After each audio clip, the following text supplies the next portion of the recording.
you are! Stuck in this house.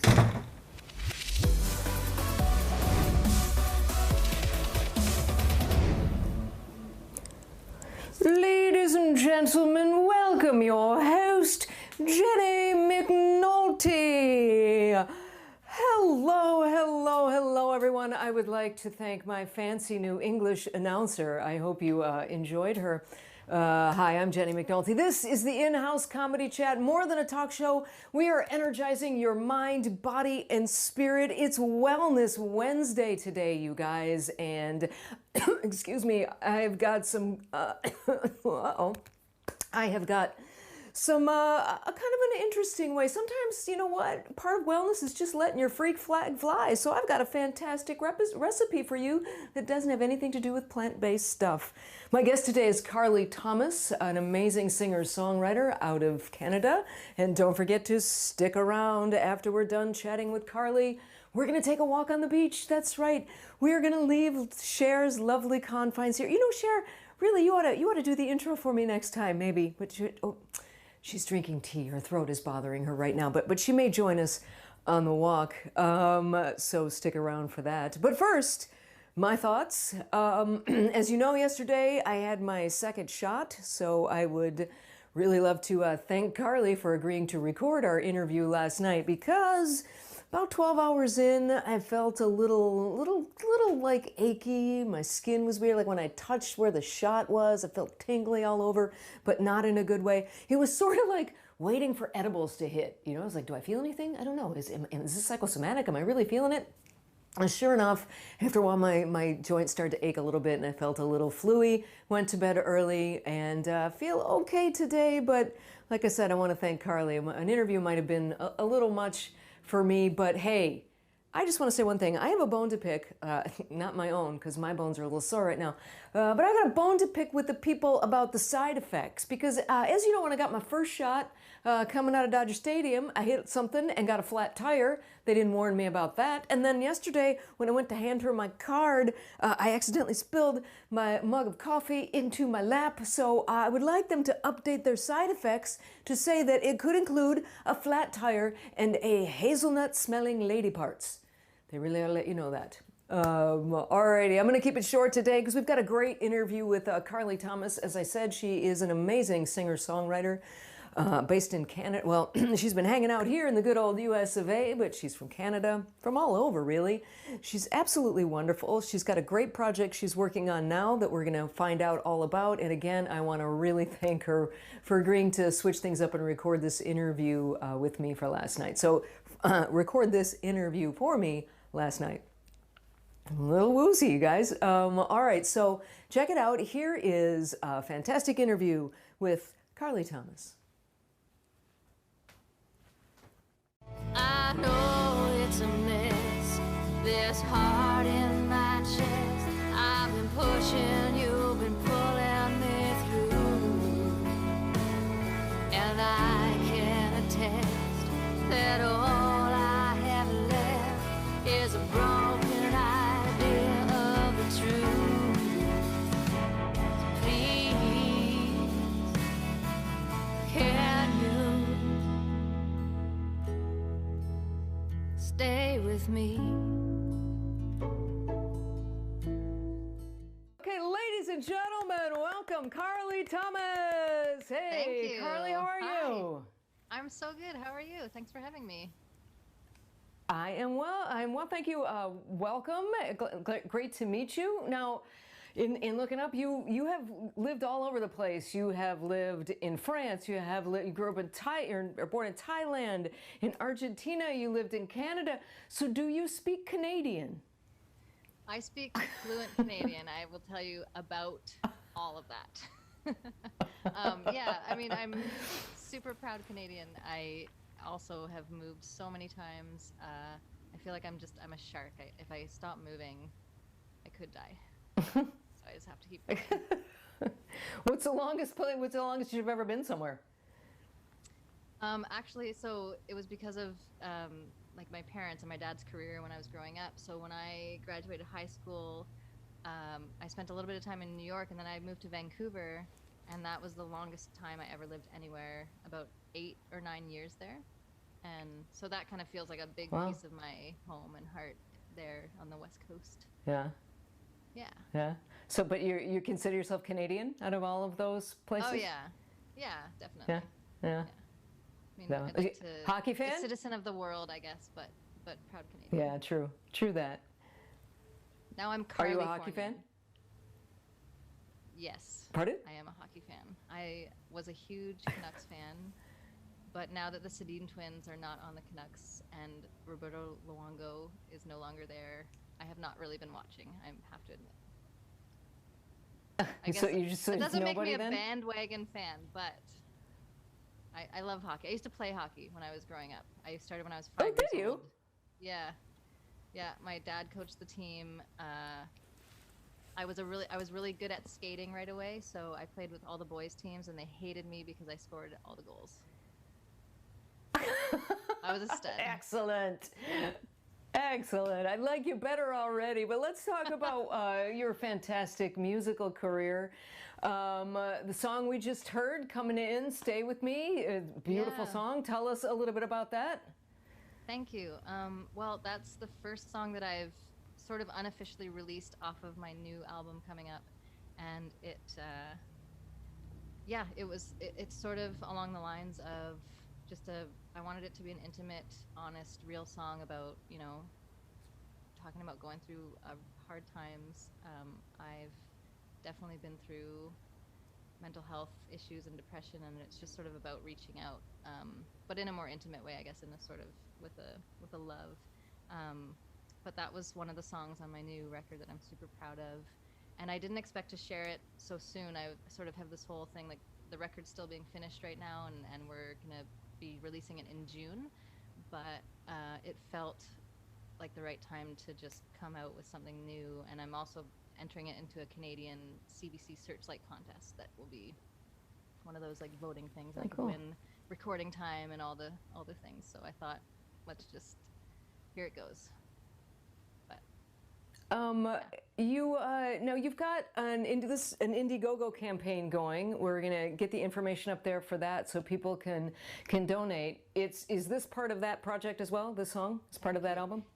Yeah, so I created a fundraiser I sort of got halfway done, and then I am still paying for the studio time, the artists that were involved, and so I just created a pre-order. You can pre-order the album and like t-shirts, merch, and like special perks just to help fund the launch of the recording and like the actual labor that went into all the work and making magic. Yeah. So, yeah. It's such a great idea because people are going to buy your CD anyway. So this way it's kind of like, let's help get it made. Let's help Yeah. get it out there. They're your fans. Absolutely. It's beautiful. I loved your videos. Because it's not just, you and your guitar would be enough. You've got a wonderful voice and great lyrics. But you add so much other stuff. I don't know, is that an upright bass or a cello or what have you? And it's just like, everything sounds so smooth and lovely. Are they the band that you travel with or work with a lot, or are they just artists that happen to be on those particular songs? So it sort of happens in sort of this evolution of when I was in London, Ontario, I'm still based there. I'm sort of back and forth a bit, but I had a band, and then I always kind of had players that I knew in the city. I have my guitar player, Chris McCready, I named him the scientist of sound. He's someone that he'd tour with me if he can. So I have like this sort of family of players that I have, but also wanted to sort of expand and work with different people as well. So the new album is a whole collection of different players and musicians that have all sort of contributed their creative ideas to it. So it was kind of a fun, big collaboration project. But usually when I'm doing live stuff, it's usually with the same band. Like I have a couple of different drummers because they all are busy with other bands as well. So it's sort of just like a mixed, depending on schedules. But I love strings, I love horns, I love the production. I don't always get to do that in my live shows. I don't play any live shows because of pandemic. I don't know if you've heard of it, but yeah. but yeah, I've been really curious and really into exploring how I can use different instruments and kind of bend in different ways to create new sounds. And because I think that's just what it's all about, right? Like just the creative, like, discovery. It's so cool because you have the muted trumpet in there, and it just, and even and I don't know what you call them, the mallets for the drums that aren't like sticks. You know, they've got the little padded things on the end that give it that soft sound. It's really, really cool. I love the look of everything is very cool. Thank you. You know, you mentioned in your Indiegogo thing that, you know, you really believe in an artist, like, versus just putting out a song or making a song, putting out the whole story, the whole album. Do your albums all have like a story through them, where like the first song sort of leads in it, or is it just kind of like a big vision? I put a lot of thought into how it's presented, like, and I don't think many people do it anymore, but I like listening to an artist's work from like start to finish the way that they intended it to be. And I mean, as an independent artist, like, it's, you know, it gets harder and harder to you know, fund your projects, so that's always the thing. And for me, it was like battling against, you know, in this new world of like, put out singles, put out content, put out as much as you can, but also I wanted to like dive deep and put out good content, and content that was thoughtful and thought-provoking. And so I did a lot of work on, like, I guess not hustling for gigs and stuff like that in this last year has sort of helped me look inward in that way, and just want to develop something deeper. And then I finally had the opportunity and the time to do that. So yeah, and I have an album called Up This High that's 9 songs. This one's gonna be 11 songs, and it's my first real proper, I feel like, full length. And I've come a long way since that first album, so I'm super proud of it. I co-produced it with Kyle Ashburn, who's a producer in London, and I'm just sort of trying to step it up, you know? You have, forgive me, I forget the song it comes from, but the lyric is, "If I'm lucky, I'll forget your name." And it's just one of the, you know how there's a lyric that'll stick with you, and that's just such it's a weirdly sad yet hopeful kind of lyric. Do you have a favorite lyric that you've ever written? That's actually one of them, for sure. I mean, yeah, I have like favorite ones that come up. How can I? That song is like one of those songs. I was just talking about this. Like, there's some songs that, because I'm such a personal and emotional writer, some of the songs are never easier to play. You know, like, it takes you right back to where you were, or where I was when I was writing it. From that same song, it's called Into the Rain, but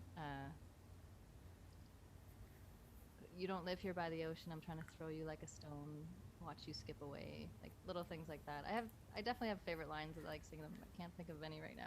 Drifting through the afternoon, I saw someone that looked like you. I almost waved. But you don't live here by the ocean, I'm trying to throw you like a stone, watch you skip away.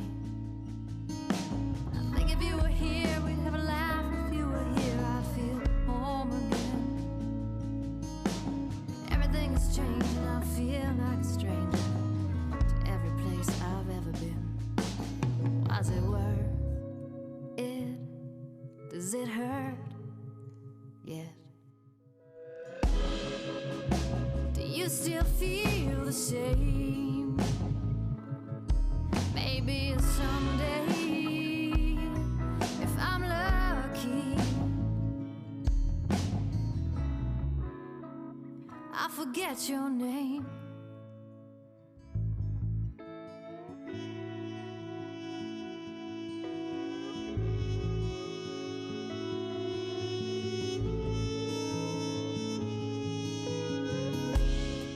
Carly, your songs are beautiful and deep. Moody. Okay, moody. But tell us about the song you do, though, called Front Row. Front Row. Okay, so Front Row, there's a few funny things about that song, because one is, I thought I want to write a catchy pop song and just have a fun tune that I can play at festivals and have everyone just kind of like have the hook and have the danceable thing. And I released that in January of 2020, thinking that I was going to be playing it with my band and like all the people, like, you know what I mean? And my dream of one day doing a stage dive would come true. But yeah, it's definitely one of my more upbeat, feel-good tunes. And that one is released as a single out now. It's also going to be on this album as well. Great. But you can stream that now, and it's funny because I am a super moody songwriter, and I had a good friend who always showed up at all my shows and just wanted to dance, and she was like, Carly, can you write a happy song? Write it about me if you want. Write a happy one. I'm like, oh, okay, I'll And in the moment I said, I'll call it I Met You in the Front Row, because she was always right there. She was the best. And then I had another friend who followed, it was sort of a combo, another friend who followed Tegan and Sarah everywhere on tour. And she would tell me stories about how she would see the same people. And there was this little community of folks who followed Tegan and Sarah everywhere. And they would have like love affairs and all these things. And I was like, it was sort of a combo of those two different themes. So it's like, I met you in the front row. So very cool. You know, one of the things in your Indiegogo, when you do Indiegogo campaigns, for those of you out there that aren't familiar, it's a way to fundraise. And instead of just saying, hey, you know, can you donate money for this? You get cool stuff. For example, you'll get the CD. But one of the things that, Carly, that you offer on your Indiegogo is the ability for someone to just go write a song, a personalized song. So just people can just like write in and go, I'm going to get married. What do you need to know about them to be able to write a song? Basically, I'm like, tell me all your secrets and I will translate them. No, I've done it a couple times now, and it's kind of cool. It's a cool experience for me because I get to not dig in like my history. I get to kind of like tell a story from a different perspective. And I wrote one for a couple who were getting married, and it was one of the first ones that I did, and they really loved it, and it was kind of cool. I just had them both write. I was like, just write me your story. Like, what's your story? And it was kind of beautiful because in them writing it, they were like, you know what? This was just such a fun process, us just like thinking about this and going back to when we met and all this. So it was cool to see them light up.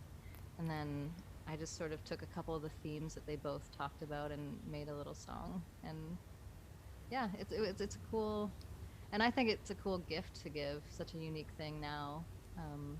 Give for like a wedding song, or even if it's not romantic, like it'd be fun to write a weird, like, can you write a song about this time I tripped over the paint in Costco? I don't know, like, you know what I mean? It'd be fun.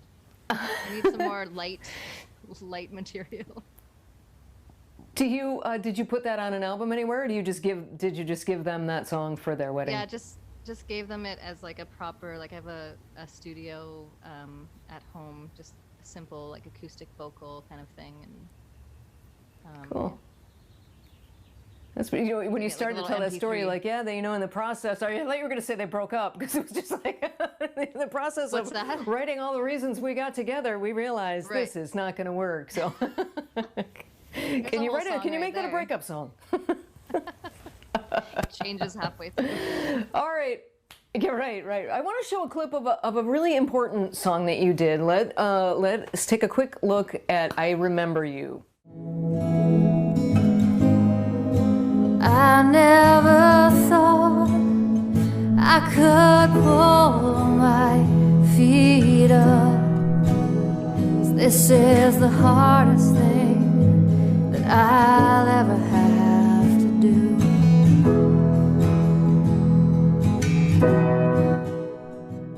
Oh, life gets rough. Take my hand, I'll lift you up. Everywhere that I go, I remember you.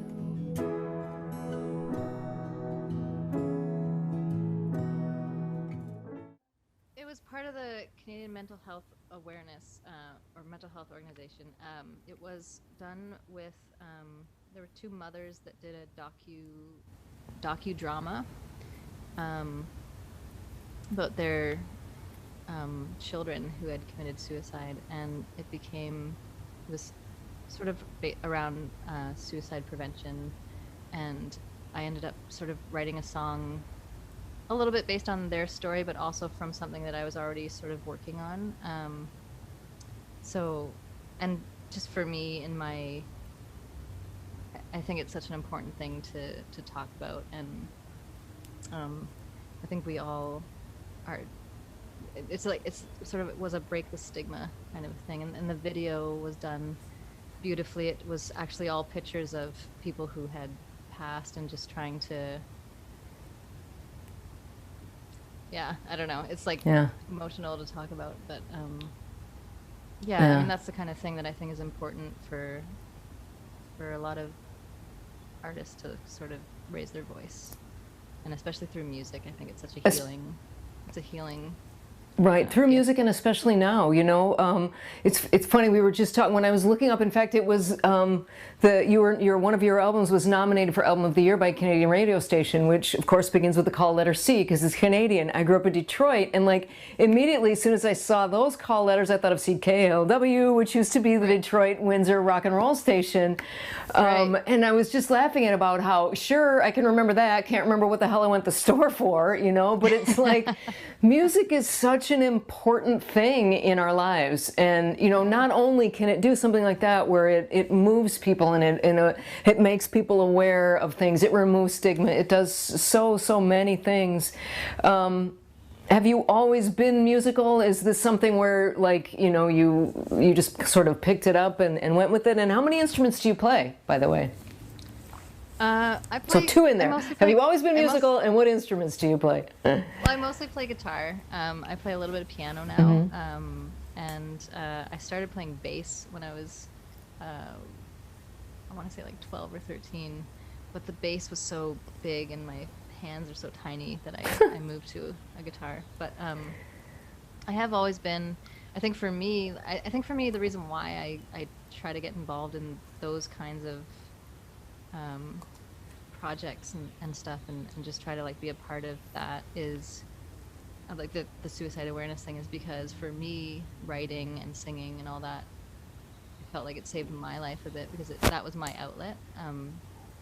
And you know, like growing up around the world was really beautiful, but it was also really hard and a little traumatic to have so much drastic change as a young kid. So I think that was my way of processing and getting through that, and was through music. So I wrote a bunch of songs probably since I was like 11 years old. So I've always had that. And my mom is a singer-songwriter, Sharon Costello. She, I watched her kind of go for her dream, and our whole family, it was like play around the campfire every summer at the cottage kind of thing. So yeah. That's very cool. Who were your favorite singers growing up when you were a kid, when you were listening to music for your own personal, like, warmth, I guess? I think it was a pretty good variety. Like, I remember listening to, like, folk stuff through my mom when I was growing up, like John Denver and stuff. And then I got really into, like, Sarah McLachlan. I got big time into Ani DeFranco, and then big time into Oasis. Started going, like, more rock. I loved, like, Nine Inch Nails, and it was just Cranberries. I'm trying to think of like when I was in high school and stuff like that. But it was a lot of, and big like lyrical, like if the lyrical content moved me, I was like, yeah. Cool. So now we mentioned, we were talking, you went to a Lions game in Detroit, because I said, you know, I grew up in Detroit, which is right from Windsor, and we used to go over to Windsor to drink at Don Cherry's, and you said that you came to Detroit once and went to a Lions game. Did they win? They won. They totally won. Yay! I was so happy. It was my very first time ever going to an NFL game.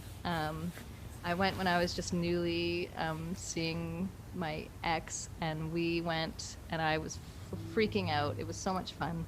But yeah, I spent some time in Windsor, and I used to cross over to Detroit quite a bit to go to concerts and to go to the the game, and I have this thing about watching, like, especially playoffs, because I feel like all the fans dress up super elaborate, crazy costumes, face painted, huge. Like, there was a couple of guys dressed as in lion outfits at this game, and I have this hilarious, like, once the game is over and the team loses, and then it shows a shot of like one lone fan in the stand, like sad face, but they're in this crazy costume. It's my favorite thing.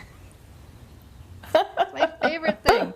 So I went up to these two guys and I was like, "Can I get a picture with you? But can you look sad?" And they were like, "No, we won. I don't want to look sad." But it was awesome. Like, Carly, it happens. It happens so rarely. You can. I know. Any other game, it would have been like, "We're already sad." No. Yeah, right. No, but it was cool. Fun. Did you go to Lions games when you were there? Pardon me? I assume you've gone to the games when you lived there. Oh yeah, when I was at one point I had season tickets for a couple of years, Nice. and that was super fun.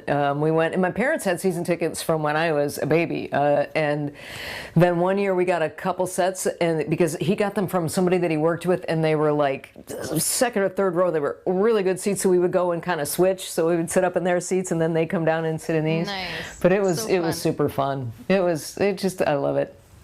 But I love that you played hockey. That's awesome. That is awesome. Yeah. Do you still skate at all? Obviously, you're probably not playing hockey much, but do you still skate?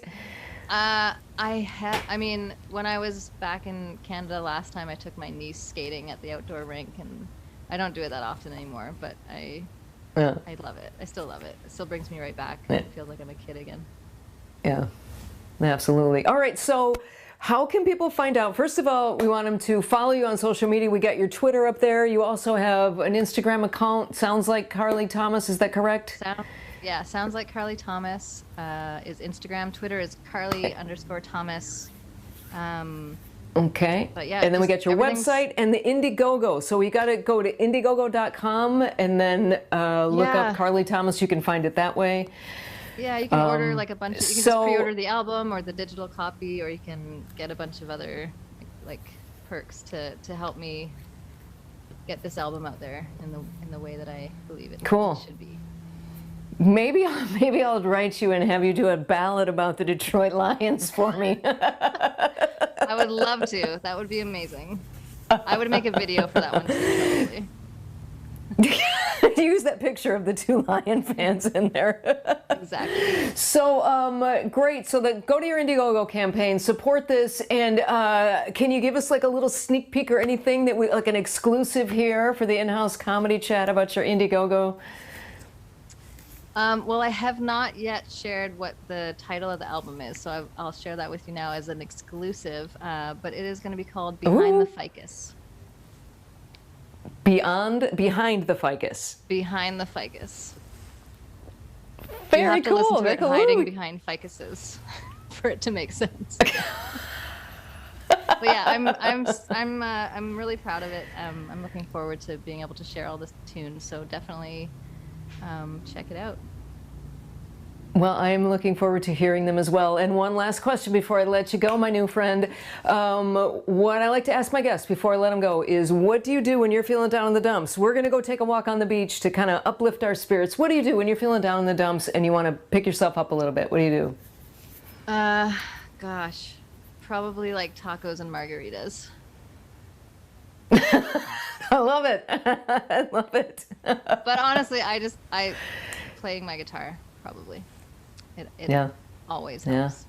Yeah.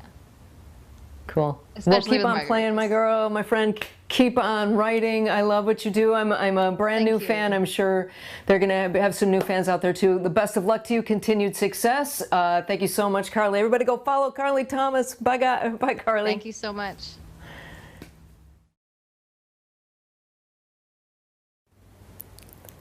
Hello everyone, wasn't she awesome?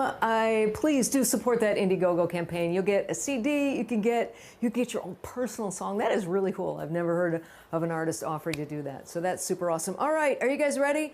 Now, she'll tell me I should quit yelling at you guys, but it's time for you to get up. If my recovering from my second COVID shot self can get up here and walk, you guys can get up and walk. So get up out of your chair, get off the couch, get out of bed. Let's go. Let's get some movement, and you're going to feel better. Might not feel too good on the body today, but it's good for the brain, at least my particular body. So come on, get up and walk with me. And I have a fun recipe to share with you. Hopefully this will not get me kicked off of YouTube like the last one I did. You know, remember that sweet potato recipe I put on there? They gave me a YouTube strike, The Minimalist Baker. And I'm putting it on a YouTube channel that's for Chat and Go that isn't even really, it's got literally 0 subscribers. And I've got a strike now on YouTube and get kicked off of YouTube. So hopefully this recipe won't get me a strike. But at any rate, it is a recipe because, and what a great suggestion from Carly, tacos and margaritas on the Cinco de Mayo. So I've got a recipe for you for the perfect margarita. And in the recipe, it's a little bit of a history of how Cinco de Mayo came to be a big thing, because it's actually more here than in Mexico. And in fact, here it was kind of started in the 80s by beer companies. That's why it got so big here in the United States. All right, so here we go. I think I'm going to show you that video. We'll see. Who knows, right? Okay, so I think we need to do this. Yes. Hang on there 1 second. I've got a fantastic video. It's coming, it's coming, it's coming. There it is. There it is. And wait. In the United States, most people celebrate Cinco de Mayo with endless margaritas and guacamole. But how many of us know exactly what we're celebrating? Many people think Cinco de Mayo is to Mexico what the 4th of July is to the United States. Cinco de Mayo. May? Cinco de Mayo? Maybe? Yeah, that's not right. Mexican Independence Day is actually on September 16th. So, what makes May 5th so margarita worthy? The answer traces back to when Benito Juarez became president of Mexico. The country was in financial ruin. They had no money, honey. France saw this as an opportunity to claim Mexican land. The French stormed the eastern port city of Veracruz in late 1861 and eventually forced the Mexicans to retreat. The French then planned to conquer Mexico City by way of a city called Puebla. But Juarez, wasn't having that. He enlisted soldiers to try and stop the French from moving farther inland. Victory seemed impossible for Mexico. They were outnumbered roughly 3-1. The French had better weapons. Plus, most of the Mexicans weren't even members of the official army. But that didn't stop them from trying. Led by General Ignacio Zaragoza, they fortified Puebla on May 5, 1862, and fought back hard. After the dust settled, fewer than 100 Mexicans were killed. The French's toll was about 5 times greater. Even though the Battle of Puebla didn't win the war, it raised national spirits at a moment in history when Mexico really, really needed it. Today, ahora, Cinco de Mayo represents Mexican pride against all odds, and it should be celebrated, like with this special margarita inspired by the spirit of El Día de la Batalla de Puebla. It combines Mexican and French liquor, representing the forces at the Battle of Puebla. In a shaker with ice, you combine Tequila Cazadores Blanco with Saint Germain, lime juice, and agave. Shake it all up and serve it over rocks.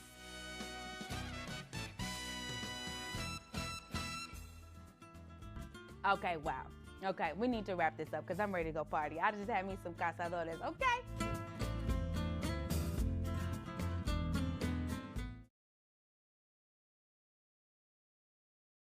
And here is our little Benito Juarez. I say hi, everybody. Oh, we got him in Mexico, and that's why we named him Benito. Benito Juarez Higgins McNulty. Say hi, buddy. Say, oh, he's shy today. I hope you guys enjoyed that little piece of history. And you know what? I'm supposed to drink a lot of fluids because of my shot. So I'm going to make margaritas because those are fluids. All right, don't get wet. There you go. Stay out of the water. All right, so are you still walking? Come on, get moving, keep moving, stay moving, go. Get outside, walk around the block. 20 minutes a day of brisk walking will change your life, you guys. I think I might have mentioned that once or twice before. So I want to really thank my guest, Carly Thomas, for agreeing to record art last night, because I don't think I'd have gotten through that one. And as apparently I need to work on that little chroma key thing at the end too, so we'll work on that. And on Friday, you guys, I am so excited. Friday is the 200th episode. That's right, I've been doing 200 of these things, and I'm super excited. So my guest is always my very special guest when I have a very special show, is Suzanne Westenhofer. So tune in on Friday. Suzanne and I are going to talk about who knows what, but in fact, she just did a show out in Baltimore, so we'll find out what it's like out there in the real world. So tune in on Friday for Suzanne Westenhofer. Again, I want to thank my fantastic guest, Carly Thomas. I want to thank you guys for watching, for walking along, because I know you are. And now please, continue to walk. Go, walk around the block. Go. And tune back in at 1 o'clock on Friday. See you then, guys. Bye.